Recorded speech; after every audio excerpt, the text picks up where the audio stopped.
lo que Él va haciendo en medio nuestro. Bien, el domingo pasado hablé acerca de un tema que en esta mañana me gustaría continuar. Y tenía que ver con la pasión, la pasión. En esta mañana hemos visto mucha pasión aquí, ¿verdad? Pues me gustaría enunciarlo de la siguiente manera, y es de la pasión a la acción, de la pasión a la acción. El domingo pasado hablábamos acerca de esa pasión que surge, en nuestro caso y en el caso de la fe, del amor de Cristo. Decíamos de aquel texto de Pablo que dice: el amor de Cristo me constriñe o nos constriñe, en el sentido del amor de Cristo nos embarga. Podríamos utilizar diferentes expresiones, pero la idea es que después de contemplar el amor de Cristo, haberlo experimentado, el amor de Jesús en nuestras vidas, pues de alguna manera eso nos mueve a la pasión de darnos a Él, a la pasión de contemplar la obra de Dios en nuestras vidas. Y por tanto decíamos que de alguna manera tenemos que salir de ese, en ocasiones, letargo que nos aprisiona en una especie de melancolía permanente, para ser hombres y mujeres apasionados. Y apasionados, en este caso, evidentemente, en el Evangelio de Jesús, apasionados con la persona de Jesús, apasionados por la obra de Dios al contemplarla en nuestras vidas, lo que ha costado, el precio que se ha pagado. Pues eso nos conmueve, nos constriñe, nos conmueve y nos lleva a apasionarnos por Dios, a apasionarnos por Jesús y a utilizar las expresiones del apóstol Pablo. Pero hoy quisiera dar un paso más, porque no solamente es cuestión de quedarnos extasiados, contemplativos de la obra de Dios, como aquellos 3 discípulos que acompañaron a Jesús al monte de la transfiguración y lo vieron allí transformado en su gloria y dijeron: pues qué bonito es esto, qué a gusto se vive aquí, qué bien lo hemos pasado escuchando a la banda y los que cantaban, y digo: oh, pues ¿para qué vamos a escuchar al pastor? Vale, qué bien lo pasamos, hagamos 3 enramadas y quedémonos aquí a disfrutar de la gloria de Dios. Y Jesús les dice que, vale, está muy bien, pero que en esto no consiste el reino de Dios, porque después de la contemplación, después de la pasión, tenemos que bajar del monte e ir a la acción de encontrarnos con la vida, de encontrarnos con las circunstancias, de encontrarnos con miserias que en ocasiones pues la vida nos pone por delante, y enfrentarlas. Y por tanto, de la pasión a la acción. Pero en un sentido, sin pasión, ir a la acción, pues como que nos falta ese motor que nos impulsa, ese motor que nos hace hacer las cosas con alegría, sabiendo que lo que hacemos es lo correcto, lo conveniente, lo adecuado, y por tanto necesitamos la pasión como esa fuerza, como ese motor que nos impulsa, y después vamos a hacer las cosas a la acción. Y de alguna manera eso es lo que en esta mañana quisiera poner delante de vosotros. Hemos leído, y se nos ha leído y hemos leído juntos, aquella parábola del buen samaritano, ¿verdad? Esa parábola del buen samaritano que tiene una frase, 2 frases, en las cuales me gustaría en esta mañana que nos fijáramos, que tienen que ver precisamente con lo que estoy comentando de la acción. Porque en la parábola Jesús le acaba diciendo al intérprete de la ley: ve y haz tú lo mismo, ve y haz tú lo mismo. Todos recordamos más o menos la parábola que se nos ha leído, ¿verdad? Se nos dice que en cierta ocasión un intérprete de la ley, un doctor de la escritura del Antiguo Testamento, dice que se acercó a Jesús para probarle. Esto hay que tenerlo en cuenta, para probarle. Es como que te lanza una pregunta para pillarte, para dejarte al descubierto, para mostrar tu ignorancia, y entonces te hago la pregunta con ese propósito. Dice que fue para pillarle, y entonces el intérprete de la ley le preguntó a Jesús: maestro, ¿qué debo de hacer para heredar el reino de Dios, la vida eterna? ¿Qué he de hacer para heredar la vida eterna? Y Jesús le contesta, como hacía Jesús, con otra pregunta. Y le pregunta: bueno, pues ¿qué dice la ley? Y él contesta pues con lo que decía la ley, ¿verdad? Amarás a Dios sobre todas las cosas, con tu mente, con tu corazón, con todo tu ser, y a tu prójimo como a ti mismo. Y entonces pues Jesús le dice, pues bien has contestado, haz esto y vivirás. Pero el intérprete de la ley, porque quería pillar a Jesús y con esa respuesta pues como que no le había pillado del todo, le vuelve a preguntar y, oye, ¿y quién es mi prójimo? A ese que yo tengo que hacerle el bien, ¿quién es mi prójimo? Y Jesús entonces aprovecha, ya que él era un doctor de la ley, y le cuenta una parábola. Y en esa parábola Jesús le cuenta el hecho de que, bueno, había un caminante que iba, le asaltaron unos asalteadores del camino, lo dejaron malherido, medio muerto, y dice que pasaron por allí, como habéis recordado, un levita y un sacerdote. Por tanto, dos conocedores de la ley. Diríamos hoy, pues, dos expertos en la Biblia, ¿no? Pasaron por allí y por diferentes justificaciones le dejaron allí malherido, tirado en el camino, y no se ocuparon de él. La pregunta era ¿quién es mi prójimo? Y por tanto dice que llegó el momento en el cual estos dos que pasaron de él, pero llega un momento en que por allí pasaba un samaritano. Dice que el samaritano se acercó a él, le curó las heridas, lo montó en su cabalgadura, lo llevó a la posada y allí le pidió al posadero que se ocupara de él, que le cuidara, que le diera hospedaje, comida y que él pagaría de su bolsillo todo lo que aquello costaría. Claro, el ejemplo para aquel intérprete de la ley no era el mejor, el ejemplo que le había puesto Jesús, porque los samaritanos para los judíos eran como el desecho de la sociedad, eran los mestizos, eran los herejes, los que compartían otra religión que la de Israel, y por tanto no era el mejor ejemplo de quién era el buen, el que había actuado mejor y el que entendía quién era su prójimo. Pero Jesús evidentemente le puso la respuesta, o le dio la respuesta que le dio. Y después de darle esa respuesta, entonces Jesús le preguntó, pues, ¿quién es su prójimo? Y él no le quedó otra opción, ahora el que estaba pillado era él, que decir que, pues, el que ejerció misericordia. Era obvio, ¿verdad? El que ejerció misericordia, este es el que actuó como prójimo de aquel que estaba en el camino medio moribundo. Dice que entonces Jesús le dijo, ve y haz tú lo mismo.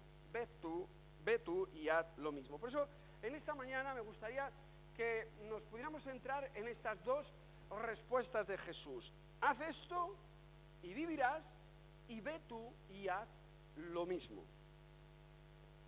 Haz esto y vivirás, ve tú y haz lo mismo.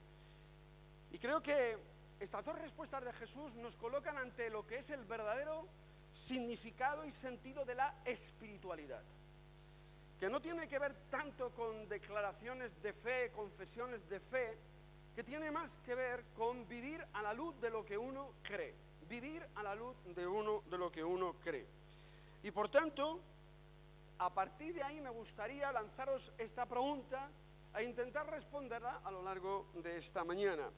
¿Qué implica vivir a la luz de lo que creemos? ¿Qué implica vivir a la luz de lo que creemos? Porque en función de la respuesta que dio, le dijo, ve y haz tú lo mismo. En función de lo que crees, pues hazlo tú también.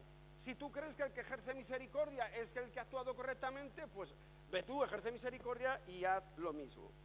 Mirad, en primer lugar me gustaría deciros que vivir a la luz de lo que creemos implica vivir como Jesús. En primer lugar, vivir como Jesús. Cuando se le pregunta a un discípulo de Jesús, ¿y tú qué crees? Si nos preguntaran a nosotros, ¿y tú qué crees? Probablemente nuestra respuesta automática sería, ya lo tenemos como automatismo, ¿verdad? Sería, pues yo creo en Jesús, ¿vale?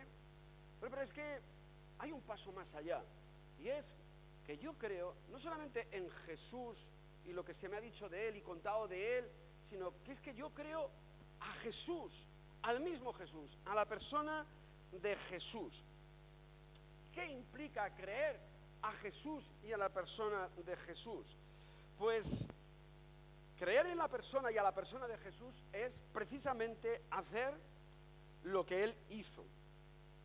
Saber escucharle a Él, escuchar sus palabras, sus actitudes, sus miradas, sus gestos, sus acciones, porque al final el mismo Jesús se convierte en nuestro modelo de vida, en nuestro espejo donde poder mirarnos, Recordad en el Evangelio que cuando se acercaron los primeros discípulos a Jesús, Jesús lo que le dijo a los dos fue: venid en pos de mí, venid en pos de mí, y yo os enseñaré, yo os mostraré, veréis lo que hago, cómo vivo, dónde estoy. Dice que dos discípulos de Juan el Bautista se fueron a Jesús y le preguntaron: Jesús, ¿dónde moras? Y él les dijo: venid y ved, venid y ved. Por tanto, creer a Jesús es pasar tiempo con Jesús, es estar con Él, es recorrer con Él los caminos de Galilea, desde Galilea a Jerusalén, en la ciudad de Jerusalén, es acompañar a Jesús a lo largo de su vida y de su existencia, para verle obrar, actuar, para reconocerle a Él, y como he dicho antes, sus miradas, sus gestos, sus preocupaciones, sus cargas, conocerle a Él, creer a Jesús. Alguien podría decir: bueno, ¿y eso dónde lo vemos? Evidentemente lo vemos en los evangelios, porque los evangelios son los que nos narran la vida de Jesús. Y fijaros, en los evangelios nos encontramos a un Jesús que en el camino vio a una viuda que acaba de morir su hijo, la viuda de Naín. Y esta mujer iba entristecida porque era el único hijo que tenía, y si era viuda, pues no había más sustento para ella. Y Jesús se acerca a ella, y en el relato del Evangelio se nos dice que Jesús se compadeció de ella. Jesús vio en ella a la persona que estaba necesitada y Jesús obró. Y por tanto esto me lleva a pensar que si nosotros creemos a Jesús, entonces tenemos que poner nuestro corazón donde Él lo puso y estar al lado de las personas que más nos necesitan, al lado de las personas más desvalidas, aquellos más indefensos, aquellos que necesitan de los demás para sentirse protegidos, porque así Jesús lo hizo. O recordar aquella otra escena en la cual un centurión romano, un extranjero, uno que probablemente tenía otra religión, aunque era temeroso de Dios, se nos dice que pidió a Jesús que sanara a su siervo. Y vemos cómo Jesús se maravilló de la fe de aquel hombre, de aquel centurión, y Jesús sanó a su siervo, mostrándonos también Jesús con su vida que hacer el bien no entiende de nacionalidades, no entiende de nacionales y extranjeros, no entiende de nacionales, inmigrantes o migrantes, que no entiende de nada de eso, que hacer el bien es hacérselo a todas las personas porque lo necesitan, porque son nuestro prójimo, independientemente de color de piel, de nacionalidad, de su propio estado, de su color y incluso de su religión. Era un centurión romano, pero Jesús actuó. ¿Por qué? Porque aquel hombre le necesitaba. También podemos escuchar a Jesús cuando se le acercaron a él aquellos hombres de la religión, los pietistas, ortodoxos, fariseos y escribas, y le llevan a aquella mujer que había sido, según ellos, pillada en adulterio. Curiosamente, y para variar, la llevaron solo a ella, ¿verdad? Solo a ella. No a los dos, sino solo a ella, mostrándonos que la misoginia ya tiene siglos y siglos de recorrido. Y Jesús, vemos cómo actúa, sale en defensa de ella, acusando a los acusadores de aquella mujer, poniéndoles en aquella situación en un brete porque solamente la habían llevado a ella, y mostrando la falta de humanidad de ellos, pero la humanidad de Él, acogiendo y amparando a aquella mujer. Y por tanto, es ahí donde nosotros podemos conectar con el Espíritu de Jesús para saber cómo Él obraba y para creer nosotros a Jesús y actuar como Él actuó. acompañando a Jesús, como he dicho, por los caminos de la vida, por los caminos de Galilea, de Jerusalén, acompañándole en su vida. Y es cuando dejamos que el Espíritu de Jesús penetre en nuestro espíritu, cuando sintamos como Él, cuando nuestros valores de la vida empiecen a sintonizar con los valores de Jesús, entonces estaremos viviendo a la luz de lo que creemos. Pero vivir a la luz de lo que creemos también implica, en segundo lugar, hacer las obras de Jesús, las obras que Él hizo, hacer las obras que Él hizo. Recordemos la respuesta de Jesús al intérprete de la ley: haz esto y vivirás, sé coherente y consecuente con lo que crees. Y por tanto, si el samaritano es el ejemplo de la misericordia con tu prójimo, pues tú haz lo mismo, compórtate como él y ejerce la misericordia con aquellos que te necesitan. Por tanto, si nuestra respuesta a la pregunta de qué es lo que creemos, hemos dicho anteriormente que creo a Jesús, entonces la respuesta es obvia: ve y haz tú lo mismo que hizo Jesús. No es cuestión de confesiones de fe, ni de saberse de memoria un credo, etcétera, etcétera. No, es cuestión de que si crees a Jesús, pues ve tú y haz lo mismo que Él hizo. Y ya hemos visto algunas de las obras que Jesús hizo. Pero alguien podría decir en esta mañana: bueno, claro, sí, pero es que, a ver, Jesús vivió en el siglo I, nosotros vivimos en el siglo XXI, y claro, todas las cosas han cambiado radicalmente, y entonces, ¿cómo yo puedo hacer las obras que Jesús hizo en una sociedad como la nuestra? En fin, ¿cómo se come eso? Bueno, creo que para eso hay una respuesta que nos viene del propio Evangelio, en ese sentido de ve y haz tú lo mismo que Jesús, que tiene que ver con el hecho de nuevo de dejar que el Espíritu de Jesús invada, como cantamos, nuestro propio espíritu. Quiere decir que de alguna manera el Espíritu de Jesús, permitidmelo de forma gráfica, impregne todo nuestro ser, toda nuestra mente, toda nuestra alma, que las células del Espíritu de Jesús contaminen nuestras células para ser como Jesús, que su Espíritu inunde nuestro espíritu. Pero alguien puede decir, esto ya parece esotérico, ¿no? No, creo que es más sencillo que eso, no es nada esotérico. Es algo que creo que podemos entenderlo de la siguiente manera. Mirad, si quisiéramos ir a lo que es el espíritu, y debe ser el espíritu de un cristiano, el espíritu de Jesús, el espíritu de un cristiano, donde Jesús nos lo muestra, es precisamente en el sermón de la montaña, en el sermón del monte. Y es allí donde Jesús nos viene a decir: mirad, el espíritu del auténtico cristiano, el espíritu del cristiano que es conforme a mi espíritu, debe de ser así. ¿Y cómo es?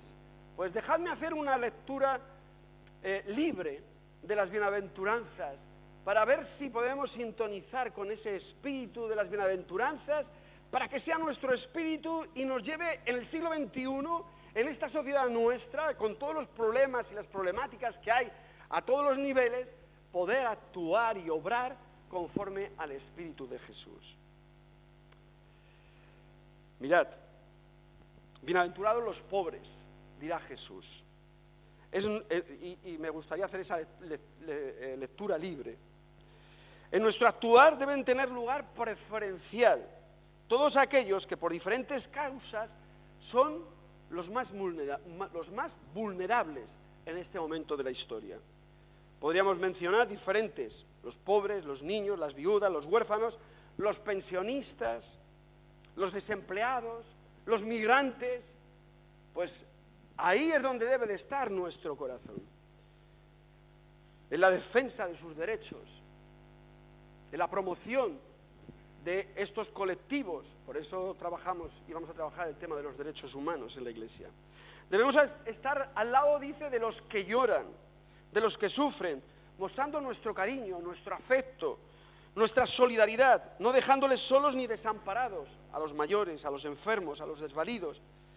Debemos renunciar a la violencia, tanto física como verbal, a la violencia psíquica como espiritual, que también la hay. Y forjar en nosotros un espíritu de mansedumbre, porque bienaventurados son los mansos, nos dice Jesús.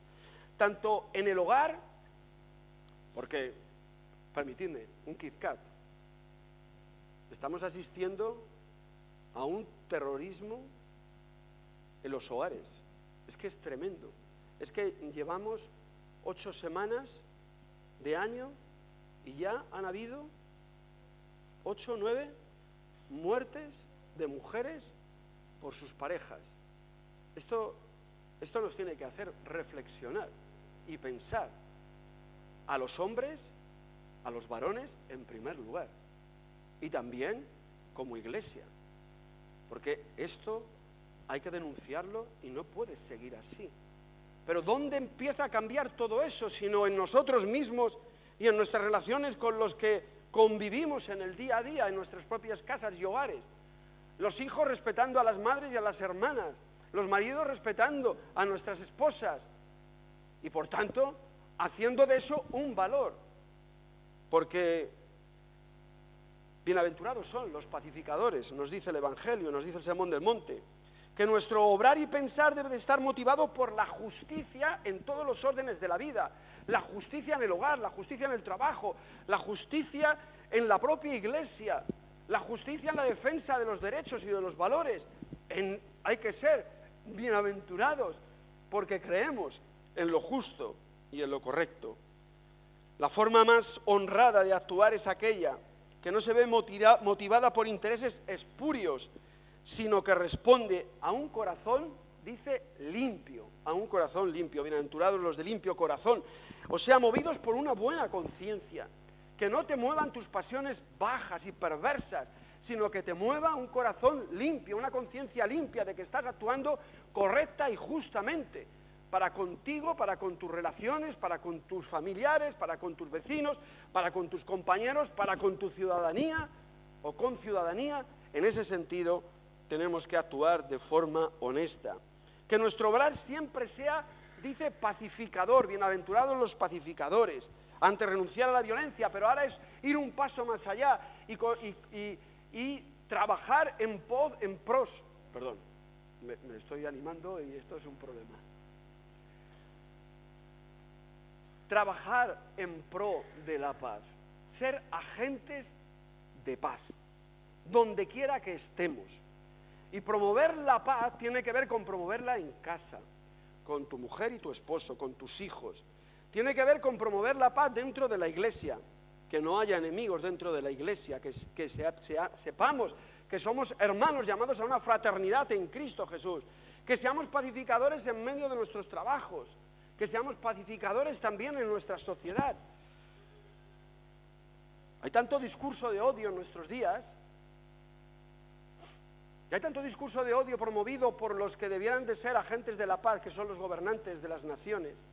Hay tanto discurso de odio en nuestro propio país y en los políticos de turno, que una de dos, o la ciudadanía, y en este caso los creyentes mismos, nos levantamos contra tanta violencia y proclamamos que creemos en el príncipe de la paz, en el Dios de paz, el que ha traído la paz y la reconciliación para todos los hombres y entre nosotros también, o nos estaremos haciendo un flaco favor a nosotros, al Evangelio, y les estaremos haciendo un gran favor a los promotores del odio en medio de nuestros días.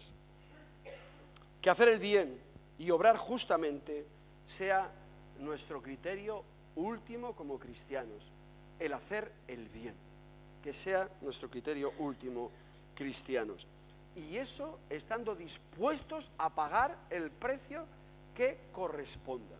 Bienaventurados sois cuando por causa de la justicia os persigan, y por tanto uno ha asumido la justicia como un valor último, porque en el Dios que creemos es el Dios justo.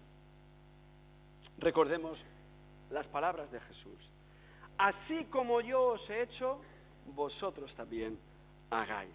Si el Espíritu de Jesús está reflejado en las bienaventuranzas, que ese sea el Espíritu que impregna nuestro espíritu, que los valores del Espíritu de Jesús sean los nuestros y que el obrar nuestro sea conforme al Espíritu de Jesús. Porque vivir a la luz de lo que creemos por último, implica visibilizar el reino de Dios entre los hombres. Cuando nos preguntamos por qué la gente no cree, por qué la gente ya no cree, no voy a decir en Dios, en la iglesia, en las iglesias, en las religiones, ¿por qué la gente no cree? Pues probablemente parte de la respuesta está en que nosotros somos los culpables de ello, porque somos incapaces de visibilizar el reino de Dios entre nosotros. Porque si fuéramos capaces de visibilizar el reino de Dios entre nosotros, Jesús nos diría, mira, verán vuestras buenas obras y glorificarán a vuestro Padre que está en los cielos.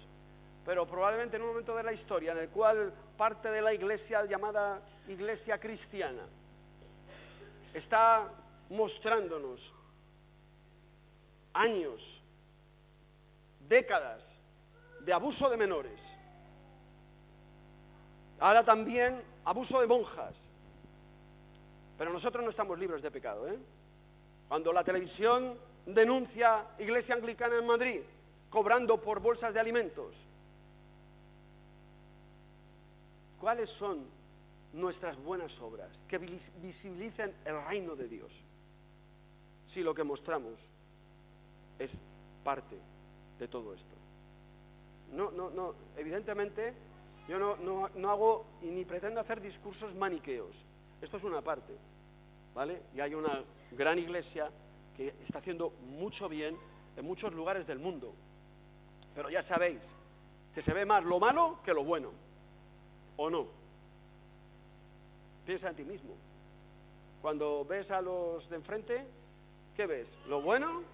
¿Alabas lo bueno? Normalmente nos fijamos más en lo malo y es lo que señalamos con el dedo. Probablemente gran parte de lo que está pasando, la culpa la tengamos nosotros por ser incapaces de hacer visible el reino de Dios a través de nuestro actuar y de nuestro buen obrar. Obviamente todo esto, aunque no tiene que ver con nosotros, pero también expande una nube de oscuridad y tóxica que a veces impide que se pueda ver el reino de Dios en medio de su iglesia. Pero Jesús nos llamó a ser todo lo contrario. Jesús nos dijo, vosotros sois la luz del mundo, una ciudad asentada sobre un monte no se puede esconder, ni se enciende una luz y se pone debajo de un almud, sino que se pone sobre el candelero y alumbra a todos los que están en la casa. Así alumbre vuestra luz delante de los hombres, para que vean vuestras buenas obras y glorifiquen a vuestro Padre que está en los cielos. Recordemos que estas palabras, precisamente, de vosotros sois la luz del mundo, y así verán vuestras buenas obras, vienen después del Sermón del Monte. Con lo cual quiere decir que para que podamos ser luz, como una ciudad asentada sobre un monte, primero tenemos que vivir a la luz del Espíritu de Jesús. Primero tenemos que creer a Jesús, como hemos dicho. Si creemos a Jesús y vivimos, a la luz del sermón de la montaña del Espíritu de Jesús, entonces sí, podremos mostrar las buenas obras y así creerán en el Dios que proclamamos. Así, nuestras obras, por tanto, visibilizarán el reino de Dios y los hombres verán nuestras buenas obras, no para alabanza nuestra, sino que glorificarán a Dios, que es el que obra a través de nosotros. Hermanas, hermanos, amigos que estáis esta mañana con nosotros, de la pasión a la acción. Esta mañana hemos visto esta banda, esta pedazo banda, ¿verdad?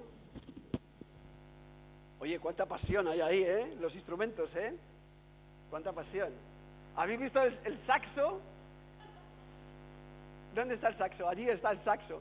Cuánta pasión en el saxo, ¿eh? Pero los que no la conocéis y no conocéis el saxo, ese saxo lleva funcionando unos meses. Es que Eli no tocaba viento. Bueno, tocaba otro viento, pero no tocaba viento. La flauta travesera.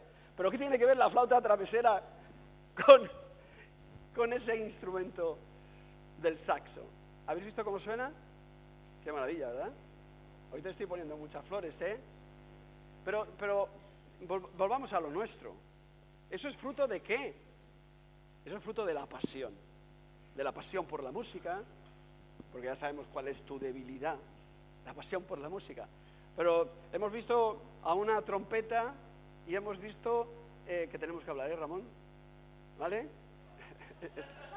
Esto es un mensaje entre él y yo, ¿eh?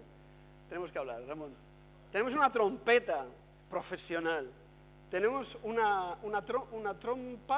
trompa que toca en la Sinfónica de Alicante y toca por muchas partes del mundo, ¿no? Es igual, déjalo que así me lo queda muy bien.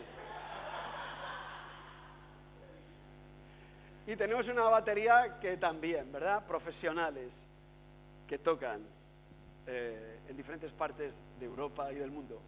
¿Qué mueve todo eso? La pasión. Todo eso lo mueve la pasión por algo que les seduce y fascina, que les apasiona, valga la redundancia, y por eso invierten horas y horas y horas en lo que hacen. Jesús es nuestra pasión. Podríamos decir como Pablo, el amor de Cristo me apasiona, me seduce, me constriñe, qué palabra más rara. El amor de Cristo me apasiona. Pues si el amor de Cristo me apasiona, entonces, hermana y hermano, creamos a Jesús. Vayamos con Jesús por los evangelios. Deja a Pablo aparte, de momento. Ahora, camina con Jesús por los evangelios. Vete con él de marcha, dirán los jóvenes, ¿eh? Que se va a las bodas y además, mira, les da vino en abundancia. Vete de Jesús por los caminos de Galilea, acompáñale, mira cómo mira él, a quién toca, a quién le pone la mano, con quién ríe, con quién hasta llora, o por quién llora Jesús. Deja que el Espíritu de Jesús conmueva tu espíritu para después de tener esa pasión por Jesús que te lleve a obrar como Jesús. Pero imprégnate del Espíritu de Jesús en las bienaventuranzas, que sean valores esenciales en tu vida, las bienaventuranzas de Jesús. Porque si no hay lo que te motiva, no vas a obrar como Jesús. Ahora, si el Espíritu de Jesús está en tu espíritu y lo mueve, entonces harás las obras de Jesús. En el siglo XX, en una sociedad totalmente nueva, pero a la luz del Espíritu de Jesús. Pues a mí me gustaría acabar en esta mañana con las palabras de Jesús y deciros, pues id y haced vosotros lo mismo.